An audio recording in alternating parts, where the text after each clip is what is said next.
बच्चों सुप्रभातम। नमो नमः। नमः संस्कृताय। बच्चों आज हम लोग वर्ग 8 के पुस्तक रुचिरा के प्रथम पाठ का अध्ययन करेंगे। रुचिरा का अर्थ होता है आकर्षक, सुखद, शानदार। प्रथम पाठ सुभाषितानी की जो श्लोक है इसकी रचना छंदों में की गई है। अब आप पूछेंगे कि छंद क्या होता है, तो छंद को काव्य की ऐसी रचना कहा जाता है जिसमें वर्णों, अक्षरों, मात्राओं, यति का मतलब होता है विराम, और गति के नियमों का पालन होता है। इन नियमों के अनुसार ही पद को सजाने से काव्य में लय, मधुरता और आह्लाद उत्पन्न होता है। इस प्रकार हम लोग रुचिरा का प्रथम पाठ का अध्ययन करेंगे। प्रथम का मतलब होता है पहला और पाठ का अर्थ होता है अध्याय। अतः पहला अध्याय जो है सुभाषितानी, सु प्लस भाषित। सु का अर्थ होता है अच्छा, सुंदर, और भाषित का अर्थ होता है वचन, कथन। सुभाषितानी पाठ में जो श्लोक है वह सुक्ति मंजरी, नीति शतकम, मनुस्मृति, शिशुपालबद्धम, इन श्लोकों के माध्यम से सोच और उदात्त विचारों को उभारने वाले का संग्रह किया गया है। अब हम लोग पहला जो सुभाषितानी पाठ है उसका अध्ययन करेंगे। ये लिखा है वही सुभाषितानी शब्द सु और भाषित, ये दोनों शब्दों के मेल से संपन्न होता है। सु का अर्थ होता है सुंदर, मधुर, और भाषित का अर्थ होता है वचन। इस तरह सुभाषित का अर्थ सुंदर, मधुर वचन है।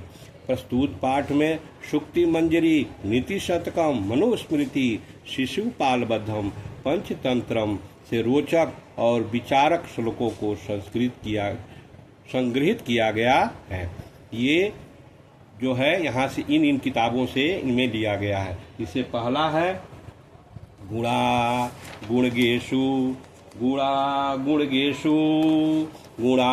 भवन्ति, गुणगेषु गुणा भवन्ति। नीचे लिखा है ते निर्गुण प्राप्य भवति दोषा, सुस्वादुतोया प्रभवन्ति नद्या, समुद्रमाशाद भवत्येऽप्या। ये कह रहा है गुणगेषु।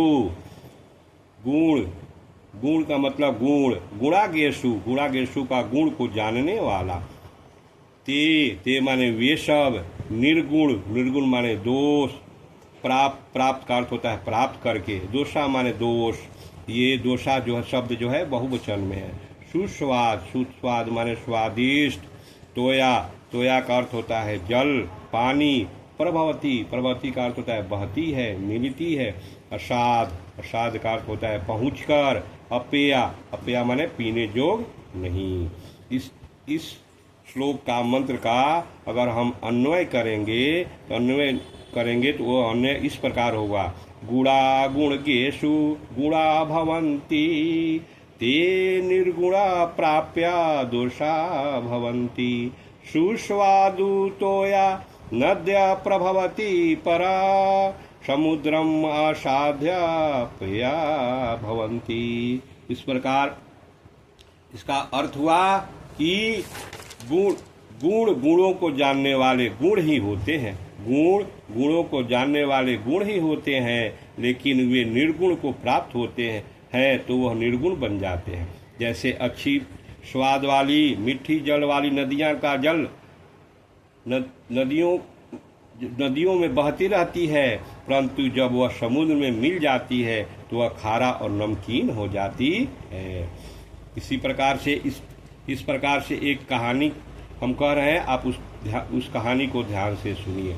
जैसे जब वर्षा का जल गिरता है तो वह मीठा होता है और धरती पर समान रूप से गिरता है। एक नक्षत्र होता है स्वाति नक्षत्र। आप पूछेंगे कि नक्षत्र क्या होता है, तो ये 28 नक्षत्र होते हैं, जिसमें स्वाति नक्षत्र का वर्षा का पानी गिरता है और वह सीप के मुंह में गिरता है तो वह मोती बन जाता है, और वही पानी सर्प के मुंह में गिरता है तो वह विष बन जाता है। इसका मतलब हुआ कि नदियों का जल नदियों में बहती रहती है तो वह मीठा रहता है, लेकिन वही जब जल समुद्र में मिल जाता है तो वह खारा और नमकीन हो जाता है। अगला जो श्लोक है, साहित्य संगीत कला विहीन, साहित्य संगीत कला विहीन, साक्षात पशु पुक्ष विषाणहीन, तीर्ण खादनपि जीवमान, तद भाग्य ध्येयम परम पशुनाम। इसका मतलब हुआ कि साहित्य संगीत कला विहीन, विहीन का मतलब होता है रहित, साक्षात का मतलब होता है वास्तव में, पूंछ विपाणहीन यानी पूंछ सिंग से रहित, जिसका न पूंछ हो न सिंग हो, तीर्ण माने घास, न माने नहीं, खादन माने खाते हुए, अपी माने भी, और जीव माने जीवन जी रहे हैं। इस प्रकार से इसका अर्थ हुआ जो साहित्य संगीत कला से विहीन है वह सींग पूंछ के बिना साक्षात पशु है, घास न खाते हुए भी वह जीवित रहता है। यह पशुओं के लिए सौभाग्य की बात है। अगर इस श्लोक का हम लोग अन्वय करेंगे तो अन्वय होता है साहित्य कला विहीन, साक्षात पुंछ विपाणहीन, पशु तीर्ण न खादन, अपि जीवमान अस्ति तत् पशुन परम भाग्यधेयम। इस प्रकार से ये इसका अर्थ हुआ कि जो साहित्य संगीत कला से विहीन है वह सींग और पूंछ के बिना साक्षात पशु है, घास न खाते हुए भी वह जीवित रहता है। यह पशुओं के लिए सौभाग्य की बात है। अगला जो श्लोक है, जो मंत्र है, वो कह रहा है, लुब्धस्य नश्यति यशा पिशुनस्य मैत्री, लुब्धस्य नश्यति यशा पिशुनस्य मैत्री, नष्टक्रियस्य कुलमर्थे परस्य धर्म, विद्याफलं व्यवसिना कृपणस्य सौख्यम, राज्यम प्रमत सचिवस्य नराधिपस्य। इसका अर्थ हुआ कि लुब्धस्य माने लोभी का, नश्यति नाश होता है, यश माने यश, पिशून का अर्थ है चुगली करने वाले, हर्ष माने इसका, मैत्री का अर्थ होता है दोस्ती, नष्ट माने नष्ट खत्म होना, अक्रियश माने क्रिया न करने वाला, कुल माने खानदान, अर्थपरस्य धन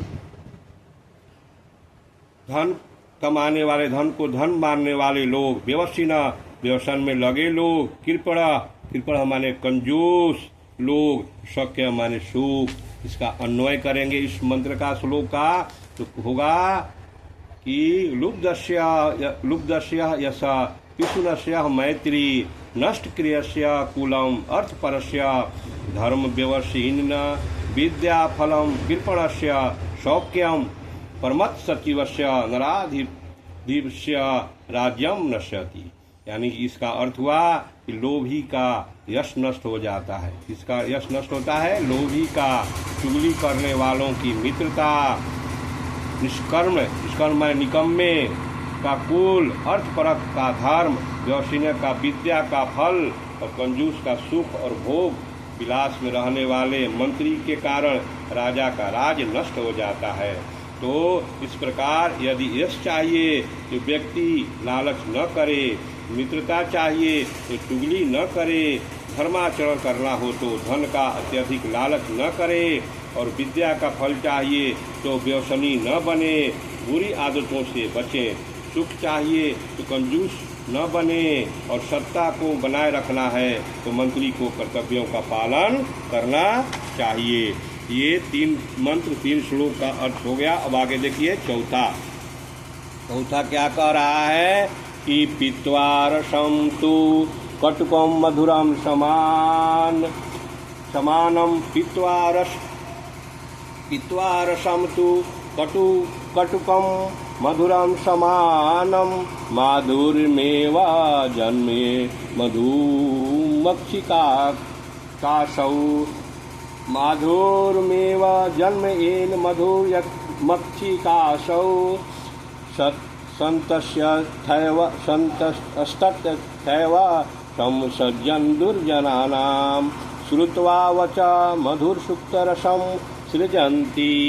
इसका हुआ पित्वा। पित्वा माने पीकर, पित्वा का अर्थ होता है पीकर। रस माने रस, तू माने या, समान माने एक समान, कटुक माने कड़वा, माधुर, माधुर माने मीठा मधुर। एव ही जानेत, जन एत, एव माने ही और जनेत माने जन्म देना बनाना। संत से अस्थैव, सज्जन उसी प्रकार। मधुमक्षिका, मधुमक्खी। असौ, असौ यह बच, वचन को सृजंती, सृजन करते हैं, रचना करते हैं। मधुर सुक्त रस, सुक्त रस मधुर शक्तियों के रस को। तथैव वैसे ही। सम माने बराबर, सज्जन माने सज्जन अच्छे विचार वाले। दुर्जना नाम दुर्जनों के विचार को। श्रुत्वा सुनकर। इस प्रकार इस श्लोक का, इस मंत्र का अन्वय करेंगे तो होगा असौ मधुमक्षिका कटुवक मधुरवा रस समान पित्वा माधुर्यम यौ जनयेत तथैव संत सम सज्जन दुर्जनानां वच श्रुत्वा मधुर सुक्तम रसम सृजन्ति। इस प्रकार इस श्लोक का अर्थ हुआ, जिस प्रकार मधुमक्खी कड़वा मीठा मधु रस पीकर मधु का निर्माण करती है, यानी कि जिस प्रकार मधुमक्खी के लिए न कोई मीठा रस होता है, न कड़वा रस होता है, न तीखा होता है, सभी रसों को पी करके वह मधु का यानी मीठे मधु का निर्माण करती है, अर्थात स्वभाव को नहीं छोड़ती वह, अर्थात वह जो उसका स्वभाव है उसका त्याग नहीं करती है।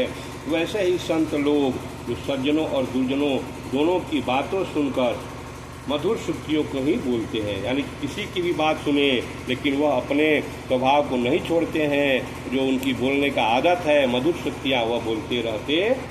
अगला जो मंत्र है, श्लोक है, विहाय पौरुषम यो हि देवो मेवालंबते प्रसाद सिंहवत तस्य मूर्धि न तिष्ठन्ति वयसा। विहाय पौरुषम यो हि दैवमेवालंबते प्रसाद सिंहवत तस्य मूर्धि न तिष्ठन्ति वयसा। विहाय, विहाय का मतलब होता है छोड़कर, पौरुष का मतलब है पुरुषार्थ। यो माने जो ही, निश्चय ही, देवम माने देवताओं, अलंबन माने पर रहते हैं, निर्भर रहते हैं, प्रसाद माने महल, राजमहल, हवेली, सिंहवत सिंह के समान, तस् माने उनके, उसके, मूर्धन्य सिर पर, तिष्ठति बोलते हैं, वैसा, वैसा का मतलब कौवा। इसका अन्वय करेंगे तो ये हो गया, यो पौरुषम विहाय देवम एव हि अवलंबते प्रसाद शिवेते तस्य मूर्धि वैसा तिष्ठन्ति। इसका अर्थ हुआ, जो प्रसाद को छोड़कर भाग के सहारे रहते हैं वह लोग महल में उसी शेर के समान होते हैं, रहते हैं जिनके सिर पर कौवे रहता है। इसका अर्थ हुआ कि अपने प्रसाद पर विश्वास करना चाहिए, कोई भी काम भाग के सहारे नहीं छोड़ना चाहिए। भाग के सहारे प्रसाद व्यक्ति नहीं छोड़ता है। जैसे महल में को सिंह के सिर को रख दिया जाता है क्योंकि वह शेर नहीं रहता है, क्योंकि वह दिखावे के लिए रहता है। तो उसी के लिए कहा गया है कि शेर के समान तो होते हैं, रहते हैं, लेकिन उनके सिर पर कौवे का वास हो जाता है, बैठता है। अगला श्लोक है, पुष्प पत्र फल लक्षाया छाया मूल वलकल दारू भी। पुष्प पत्र फल छाया मूल वलकल दारू भी धन्या मही रुभा येषाम विमुखम यान्ति नार्तिनाम। इसका अर्थ हुआ, पुष्प, फूल, पत्र, पत्ता, फल, छाया, छाया माने छाया, मूल माने जड़, वलकल माने छाल, दारू भी माने दारू, धन्य माने धन, मही रूहा सगवान के पेड़, येषाम जिनके विमुख माने निराश होकर, यान्ति माने लौटते हैं, आर्तिना, आर्ति माने याचक या याचना करने वाले। इसका अन्वय करेंगे तो पुष्पम पत्रम फलम छायाम मूलम वलकलम दारू भी धन्या मही रूहा येषाम अर्थिना विमुख न यान्ति। अर्थात इसका अर्थ हुआ कि बृहद फूल, पत्ते, फल, छाया, जड़, छाल तथा लकड़ी देते हैं, पेड़ धन्य हैं जिनके पास जाकर याचक निराश नहीं लौटते। अर्थात वृक्ष का कोई भी भाग व्यर्थ नहीं होता है। वृक्ष ऐसा एक पेड़ है जिसका कोई भी अंग, कोई भी, चाहे वो जड़ हो, फूल हो, फल हो, सभी जो होते हैं मनुष्य के काम आते हैं। इसलिए कहा गया है कि विष का कोई भी भाग व्यर्थ नहीं होता है। अगला जो श्लोक है, मंत्र है, चिंतनीया ही विपदाम अदाव्यय प्रतिक्रिया न कूप खननम युक्तम प्रदीप्ते वहिना गृही। चिंतनीया ही विपदाम अदाव्यय प्रतिक्रिया न कूप खननम युक्तम प्रदीप्ते वहिना गृहे। इसका वह चिंतनीय माने चिंता करके, एवं माने ही, विपदाम विपत्ति को, आदाव आने पर, प्रतिक्रिया माने समाधान, कूपह माने कुआं, खनन माने खोदने पर, युक्तम सही नहीं, न युक्तम सही नहीं है, प्रदीप्ते जलने जो आग लग जाए, वही ना माने आग अग्नि, गृह माने घर में, न युक्तम लाभ नहीं होता है। इसका अन्वय, इस मंत्र का अन्वय करेंगे, विपदाम आदाय एवं चिंतनीया ही प्रतिक्रिया गृहे वहिना प्रदीप्ते कूपम खननम न युक्तम। यानी कि इसका अर्थ हुआ कि विपत्ति आने पर चिंता करके चिंता दूर नहीं होती है। विपत्ति आने पर चिंता करके चिंता दूर नहीं होती है।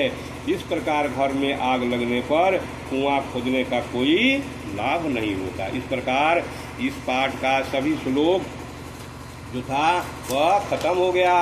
रुचिरा भाग 3 का जो पहला पाठ था, इसका सुभाषितानी जो वो समाप्त हो गया।